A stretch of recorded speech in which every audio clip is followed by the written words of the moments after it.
பிரதமரின் கிளீன் ஸ்ரீலங்கா வேலை திட்டத்தின் கீழ் 100 பசுமையான கடற்கரை பூங்காக்களை அமைக்கும் நிகழ்ச்சி திட்டத்திற்கு அமைவாக சாய்ந்தமருது பகுதியில் திறந்து வைக்கப்பட்டது.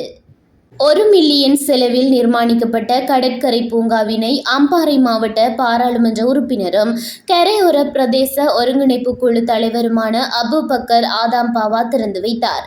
வெள்ளிக்கிழமை 13ஆம் தேதி மக்கள் பாவனைக்காக திறந்து வைக்கப்பட்டு மாநகர சபைக்கு உத்தியோகபூர்வமாக கையளிக்கப்பட்ட இந்நிகழ்வில் சாய்ந்தமருது பிரதேச செயலாளர் MM ஆசிக், கிழக்கு மாகாண கரையோர பாதுகாப்பு திணைக்கள பொறியியலாளர் M துளசிதாசன், கல்முனை மாநகர ஆணையாளர் TM ராஃபி மற்றும் கரையோரம் பேணல் திணைக்களத்தினுடைய உத்தியோகத்தர்கள், பிரஜா சக்தியினுடைய தவிசாளர்கள், பாராளுமன்ற உறுப்பினரின் இணைப்பு செயலாளர் உட்பட தேசிய மக்கள் சக்தியின் பிரதேச செயற்பாட்டாளர்கள், பொதுமக்கள் என பலரும் கலந்து கொண்டனர்.